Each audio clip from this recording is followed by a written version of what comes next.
We read the story of Ruth in synagogue on the night of Shavuot, or the morning of Shavuot. And Ruth is a very hard text to understand. It's opaque in many ways, and it's not a frequently studied text. And Shavuot, when I ask for associations about Shavuot, I think the first association is not the giving of the Torah, but probably cheese blintzes, because that seems to be the orientation of all Jewish holidays, but especially Shavuot. Um, so the story goes like this: is Naomi, who's in some sense the star of the story, she is married to this guy Elimelech, and they have two sons, and the two sons marry two Moabite women, and that's a problem. Not a good thing to marry Moabite women, because it says early on in the Torah that you are not allowed to marry either an Ammonite or a Moabite. Um, there are different reasons maybe for this. The Moabites and Ammonites didn't welcome the people of Israel as they were traveling. They also misled them. I think it's very important. It was sort of kind of led them towards sexual deviation. The Moabites, with the help of Bilam, who doesn't live to see it, they tempt Israel into promiscuity and luxury. So the two boys die. The two non-Jewish women are with Naomi. She says, "I'm going back to Israel," and they say, one of them says, Ruth says, "I'm coming with you," and Arpa, which means, what's her name? Whatever it means her back. She turns her back on Naomi. In a way, she's turning her back on history. And Ruth, even though she doesn't know it, is about to make history. And Naomi says, after the boys die, Naomi says, I'm not going to give you sons. You're going to wait around for 20 years so there's sons that are eligible. Would you marry them anyway? It's a very poignant, maybe bitter, poignant moment. And the scene just shows the sense of the lack of future.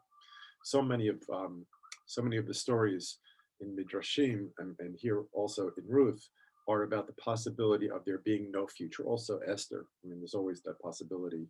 If you're a Jew, right? There's no future. There's no possibility. And yet Ruth decides to go along with Naomi. She goes to they go to a barley field of this guy Boaz. Eventually, it's very complex, but she comes into his reshut, into his place, and he marries her, and their offspring leads to King David. Now, the whole story for the rabbis hinges on this problem. How is it possible that Boaz married Ruth? She was a Moabite, right? And the rabbis don't hush over it. Instead, they show every possibility that would suggest that Ruth should be disqualified. In the Midrash, they give David first of all a dialogue with God. David complains to God and says, when are these people going to leave me alone and stop bothering me? They're always bothering me about my suitability because of my background, because of my heritage. I don't have the right yichus. When will they stop bothering me? And then it turns into a monologue where David turns to the others, the elders of Yehudah, or all of the Jews, and he says, "Are you two not descended from a prohibited marriage with two sisters?" I mean, let's be honest, says David, to the Jews of which he is the chosen one. You know, you came from Rachel and Leah, and those are two sisters. Now the commentaries will all ask the question: don't we all know that the patriarchs the Torah hadn't been given yet? Whatever. There are all sorts of questions that can be asked, but David looks at them and says, "You should be quiet. You should be quiet, because your yichus isn't any better than mine. And then he goes on to say, in the continuation of the monologue, and even Tamar, who my ancestor Yehuda took in marriage. Now remember the story of Yehuda and Tamar. It's full of of of uh, duplicity, uncertainty. Without going into the whole story, it turns out that Yehuda has illicit relations with a prostitute, and it turns out to be his daughter-in-law, and they get married. Um, and so that's David's defense. And even Tamar, whom my ancestor Judah took in marriage, was not from a blemished family lineage, meaning her family lineage was fine. It's like David is saying, on the one hand, her family lineage was fine, but in the impersonation of David, in the representation of David, at the very moment that he's exonerating himself, he's also recalling that bizarre history that came before. Um, she was not from a blemished family. Rather, she was the daughter of Shem, the son of Noach. So it does point out that Tamar comes from a lineage that goes way before the Jewish people, down to the son of Noach, Shem, the one righteous son.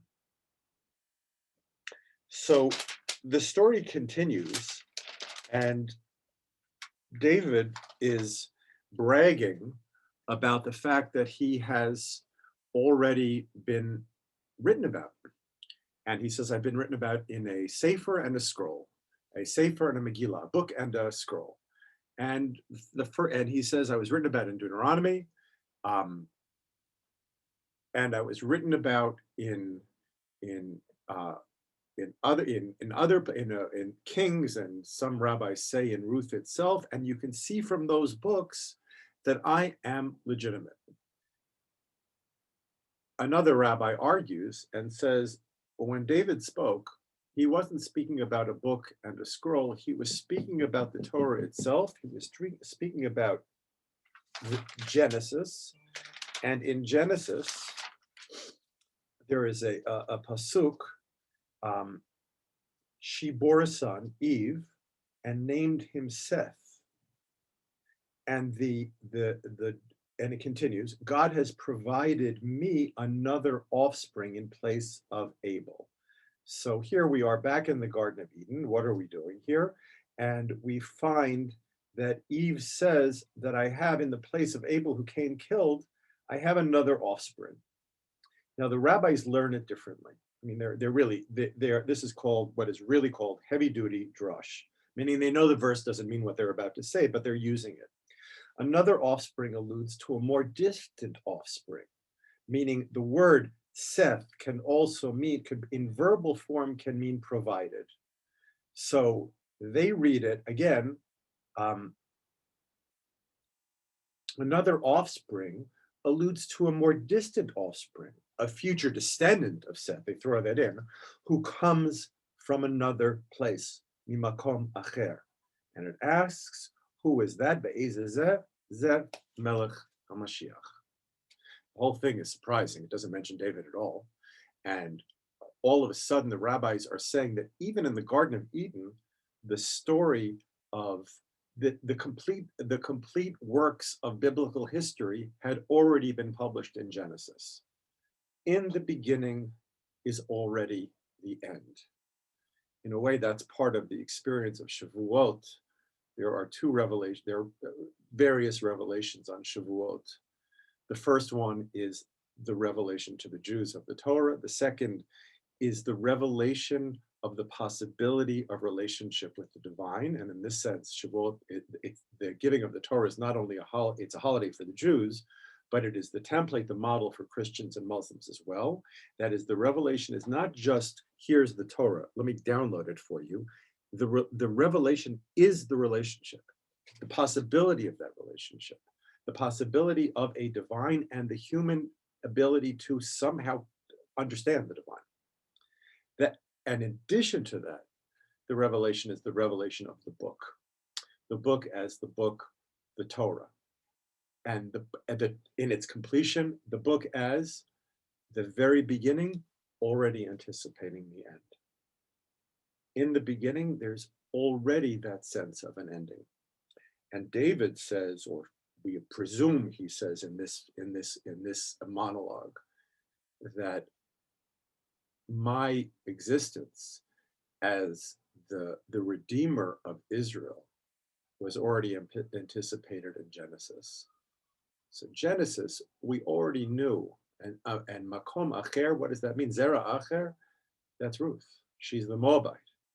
So the drush is the way the Medrash understands it is, or the text itself says, when it says Moabite, it means a male, but it excludes the female. In one of the stories that's told, it's Boaz himself who is Mechadesh this. He is the one who brings this to light, which shows another thing. This book, which is about the possibility of a future, Boaz is an innovator. Remember, Naomi is sitting and saying, I have no future. It turns out Boaz marries Ruth, and he, not only do we see the continuity through generation, but we also see the possibility of continuity from past to present to future. Boaz provides a new halacha. So all of these things are part of the experience of Shavuot, relationship, and the idea that I live in a time which is progressing to something better. There is already, and that's what Mashiach is, there's a sense of an ending, something to which we are aspiring. But there's also, and I think this is a message about Shavuot that should be emphasized, especially today.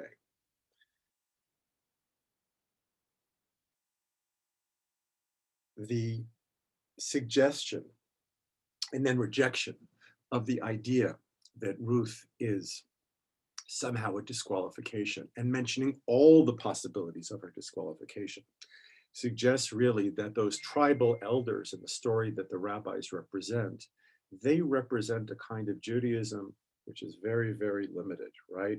We need purity. It's like people in the neighborhood in which I live. We have a son, and we have great yichus, we have great pedigree. We want $100,000 for an apartment or whatever. And the rabbis in this story, the elders, all they care about is yichus. And we find out that that's not what matters at all. And Ruth becomes a paradigm, not only because she experiences this conversion, and every Jew should feel this sense of the change of life that is involved in acknowledging God, that there's certain that something changes once you do acknowledge God. So Ruth is the paradigm in that sense, but she's the paradigm also as the ultimate outsider.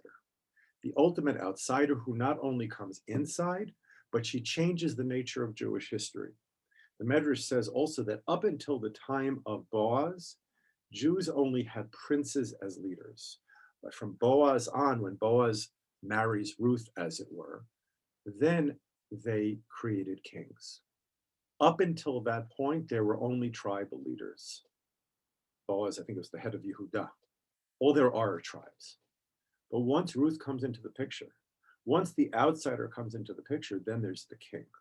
And that king is universal, right? It's a king among men, but it's also God as king, God as universal. When Ruth, the outsider, comes inside, then there's the possibility of universality, the possibility of Mashiach. So again, the revelations of Shavuot, relationship, Torah, relationship, and then also Revelation as a book with a story. And Ruth begins with the suggestion of the impossibility of any story. But in the end, she is part of and makes part of what Thomas Mann calls in his Joseph and his brothers, the great story.